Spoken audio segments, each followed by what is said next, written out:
வணக்கம், நான் சந்துரு. நாம் இன்றைக்கி கன்னியாகுமரியில் இருக்கிற விவேகானந்தர் பாறைக்கு தான் போக போகிறோம். அதுக்கு நம்ம இந்த ஃபெரியில் தான் போகணும். இந்த ஃபெரிக்கு சார்ஜ் 100 ரூபா, ஸ்பெஷல் என்ட்ரினா 300 ரூபா. அந்த பாறை கொஞ்சம் தூரத்தில் தான் இருக்குது. பட் இருந்தாலும் அந்த இடத்த கடக்கிறதுக்கு ஃபெரியில் போகிறது எக்ஸ்பீரியன்ஸ் ரொம்ப நல்லாயிருக்கும். இங்கே ஃபெரியெலாம் நிறுத்தி வச்சுருக்காங்க. பட் நம்ம போகிற ஃபெரி இது கிடையாது. ஒரு 2 ஃபெரி மட்டும் போயிட்டு வந்துட்டு இருக்குது. இந்த பாறை கன்னியாகுமரியில் தென்கோடி முனையில் கடலில் அமைஞ்சிருக்கு.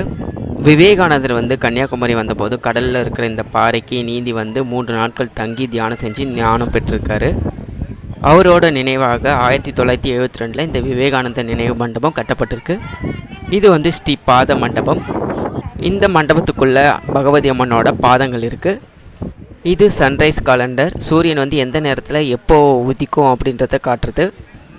இந்த மண்டபத்திற்குள்ளே விவேகானந்தர் நின்ற நிலையில் பெரிய வெண்கல சிலை ஒன்றும் இருக்குது. கன்னியாகுமரியில் நாம் இருக்கிற இந்த இடம் மிகவும் சிறப்பு வாய்ந்தது. இந்த இடத்துல 3 கடல்கள் ஒன்றாக சங்கமிக்கிற இடமும் இதுதான். இங்கேருந்து திருவள்ளுவர் சிலை தெரியுது. நம்ம அடுத்தது போவோம். பட் இங்கே இருக்கிற போது எங்கே பார்த்தாலும் வெறும் கடலாக தான் இருக்கும். அப்புறம் இந்த இடத்துல ஒரு தியான மண்டபம் இருக்குது. நாம் யார் வேணாலும் உள்ளே போய் தியானம் பண்ணலாம். இங்கே இந்திய பெருங்கடல், அரபிக்கடல், வங்காள விரிகுடா என்ற 3 கடல்களும் நம்ம தனித்தனியாகவே பார்க்க முடியும். இந்த இடத்துல இருந்து கலர் சேஞ்சஸ் தெரியும். இந்த இடத்துல ஒரு புக் ஸ்டால் இருக்குது. இங்கேருந்து கடலை பார்க்கும்போது நடுவில் பாறைகள் அங்கங்கே திட்டாக தெரியுது. பார்க்குறதுக்கே ரொம்ப நல்லா இருக்குது இந்த இடங்கள்லாம்.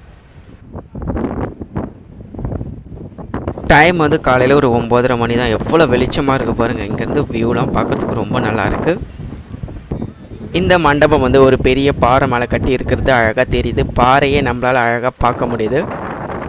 இந்த ஸ்ரீ பாத பாறை என்னென்னா கன்னியாகுமரியான பகவதி அம்மன் சிவபெருமானை மணப்பதற்காக இந்த பாறையில் நின்று தவம் செஞ்சதாகவும், அதனால் இந்த பாறையில் அம்மனோட பாதத்தடை பதிந்துள்ளதாகவும் நம்பப்படுது.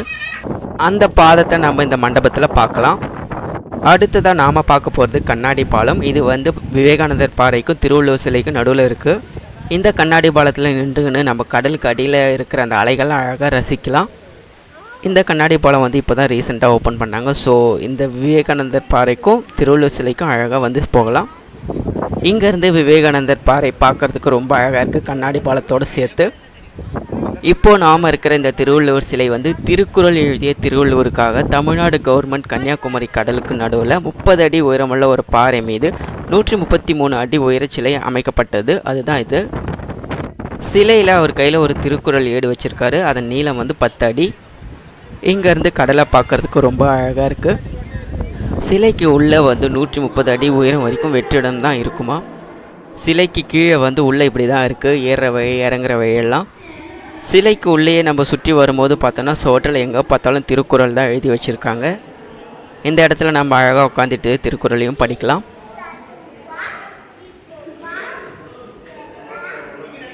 திருவள்ளுவர் சிலையை சுற்றி பார்த்துட்டு வரும்போது திரும்ப அந்த கண்ணாடி பாலத்தை கடந்து நம்ம விவேகானந்தர் பாறைக்கு போகும்போது இந்த கண்ணாடி பாலத்தில் வழியாக அலைகளை பார்ப்பதற்கு ரொம்ப நல்லாயிருக்கு. நாம் இப்போ எல்லாத்தையும் சுற்றி பார்த்தாச்சு. அடுத்து ஃபெரிக்காக வெயிட் பண்ணியிருக்கோம். ஃபெரிக்குள்ளே இப்படி தான் இருக்குது. ஃபெரிக்குள்ளே எனி டைம் கூட்டமாக தான் இருக்குது, வரும்போதும் சரி போகும்போதும் சரி. இங்கேருந்து வியூலாம் பார்க்குறதுக்கு ரொம்ப நல்லா இருக்குது. நம்ம கடலில் போகிறதுக்கு கொஞ்சம் நேரம்னாலும் ஃபீலிங் பெட்டர். மொத்தமாகவே ஒரு 10 மினிட்ஸ் ட்ராவல் தான் இது. ஓகேங்க, இந்த வீடியோ பிடிச்சிருக்கோன்னு நம்புகிறேன். மீண்டும் அடுத்த வீடியோவில் சந்திக்கலாம். Until bye from Chandru.